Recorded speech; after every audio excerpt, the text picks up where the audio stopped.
Assalamualaikum warahmatullahi wabarakatuh.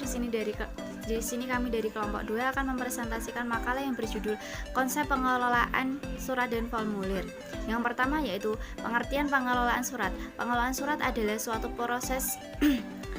proses yang merumuskan kebijakan dan tujuan suatu organisasi atau proses yang memberikan pengawasan kepada hal yang terlibat dalam suatu kebijakan dan tujuan suatu organisasi. Yang kedua yaitu pengertian surat, yaitu adalah wahana komunikasi yang ditujukan kepada seseorang untuk menyampaikan suatu hal atau instansi informasi yang baik ataupun informasi buruk. Jadi pengelolaan surat juga merupakan kegiatan dari mulai penerimaan dan pencatatan surat masuk ataupun surat keluar dan sampai pengarsipannya. Saya akan menjelaskan tentang prosedur dan pengelolaan surat. Prosedur adalah suatu tata cara kerja atau kegiatan untuk menyelesaikan pekerjaan dengan urutan waktu dan memiliki pola kerja yang telah ditentukan. Sedangkan pengelolaan adalah suatu proses dalam menjalankan suatu pekerjaan untuk mencapai tujuan tertentu. Prosedur pengelolaan surat ada dua, yaitu prosedur pengelolaan surat masuk dan surat keluar. Adalah pekerjaan surat menyurat yang harus dilakukan secara tertata dan berurutan dengan kegiatan utama, yaitu mengelola, mengatur, dan mengurus surat menyurat agar dapat memperlancar administrasi instansi tersebut. Menurut Wursanto, prosedur pengelolaan surat masuk dan surat keluar melalui beberapa tahap, yaitu yang pertama, pengelolaan surat masuk. Dalam pengelolaan surat masuk diperlukan langkah-langkah yang baik dan sistematis. Adapun pengelolaan surat masuk adalah sebagai berikut: A. Penerimaan, B. Penyortiran, C. Pencatatan, D. Pengagendaan surat masuk, E. Pengarahan dan penerusan, F. Penyampaian surat, G. Penggandaan, H. Penyimpanan berkas atau arsip surat masuk.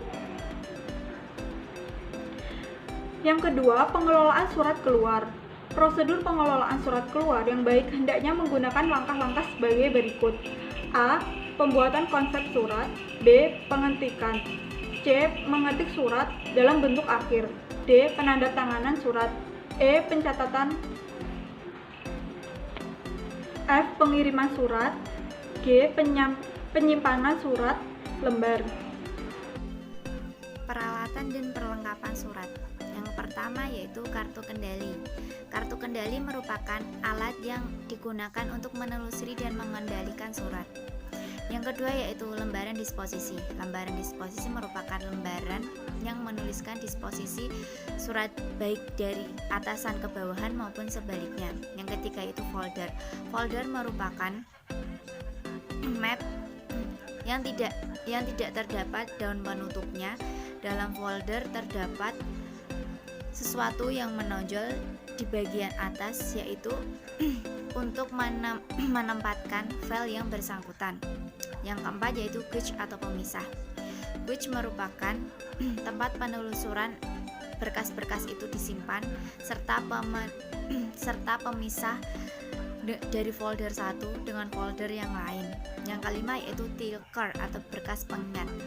Alat ini semacam kotak untuk menyimpan kartu kendali serta kartu pinjam arsip. Yang keenam yaitu filing cabinet atau lemari arsip. Filing cabinet merupakan tempat untuk menyimpan folder yang telah berisi lembaran-lembaran arsip bersamaan dengan gauge-nya. Yang ketujuh yaitu buku agenda. Buku agenda terdapat kolom-kolom keterangan data surat yang dicatat dalam buku agenda oleh sekretaris. Pengertian pengelolaan formulir. Formulir digunakan dalam kegiatan operasional organisasi, baik organisasi publik maupun privat. Formulir adalah bagian dalam kegiatan pengelolaan arsip. Formulir adalah salah satu bentuk komunikasi antar bagian di dalam organisasi. Alasan dari adanya penciptaan formulir adalah sebagai berikut. Yang pertama, media yang dipergunakan guna mengorganisasikan, mengumpulkan, dan memindahkan informasi. Yang kedua, alat untuk menciptakan dokumen yang dapat menentukan informasi yang akan dihimpun dan disimpan. Formulir penting dalam kegiatan operasional organisasi, di mana dengan formulir dapat digunakan sebagai media untuk mengumpulkan data, untuk diolah dan dapat menghasilkan informasi.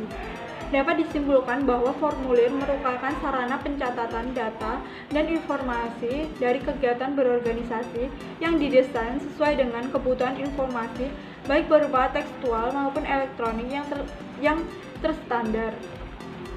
Baiklah, selanjutnya saya akan menjelaskan tentang jenis-jenis formulir. Jenis-jenis formulir dapat dikategorikan berdasarkan fungsinya, berdasarkan asalnya, dan berdasarkan bentuknya.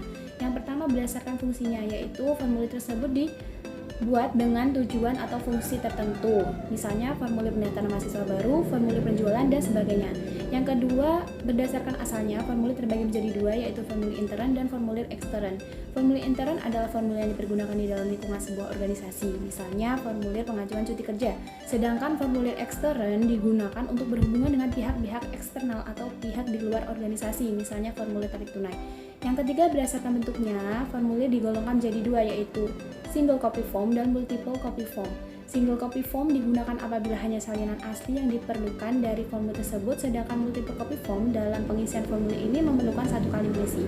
Selanjutnya terdapat formulir dinas yang memiliki 5 bentuk formulir, yaitu formulir tunggar, formulir subtype, formulir continuous subtype, formulir kipas, dan formulir continuous semi-strip. Selanjutnya, materi prosedur pengelolaan formulir. Pengelolaan formulir dapat dinilai berdasarkan standarisasi dan desain formulir yang nantinya akan menentukan data dan informasi apa saja yang layak direkam dalam suatu formulir. Isi data dan informasi serta bahan baku atau kertas yang digunakan dalam pembuatan formulir hendaknya menggunakan kualitas yang tinggi. Formulir-formulir yang digunakan bagi kepentingan pelaksana pekerjaan administratif sebaiknya mempunyai desain yang efisien dan ekonomis. Elemen dasar dari desain sendiri adalah ukuran, layout, dan mudah dibaca. Pembuatan formulir dilihat dari pertimbangan fungsional yang berhubungan dengan cara formulir digunakan, tujuannya, keterangan yang dibutuhkan, jumlah kopi yang diperlukan, serta formulir harus memiliki bentuk yang umum berlaku sehingga dapat digunakan di instansi pemerintah maupun bisnis. Di samping pertimbangan yang bersifat fungsional tadi, faktor lain yang bersifat fisik juga perlu diperhatikan, misalnya berat kertas, jenis kertas, serat, warna, dan ukuran-ukuran. Susunan dalam formulir meliputi kepala yang berisi nama dan alamat instansi, judul formulir, kode formulir, dan yang kedua batang tubuh yang terdiri dari berisi informasi yang diperlukan, dan yang ketiga kaki yang memuat tanggal, bulan, tahun, tempat, nama atau tanda tangan pemohon, nama petugas atau pejabat yang berkaitan, serta tempat materai atau informasi yang diperlukan lainnya. Suatu desain formulir harus dirancang dengan baik agar dapat digunakan secara efisien dengan memperhatikan beberapa aturan yang berlaku pada umumnya. Di antaranya, desain formulir harus dibuat sederhana dan items pada formulir hendaknya disusun dengan urutan yang tepat. Nah, selanjutnya formulir-formulir yang telah dikumpulkan hendaknya dilakukan pengendalian. Nah, dalam pengendalian berkas-berkas formulir ini terdapat dua cara, yaitu numerik yang berdasarkan pada nomor formulir dan klasifikasi agar yang saling berkaitan dengan yang lain dapat disatukan ke dalam satu kelompok.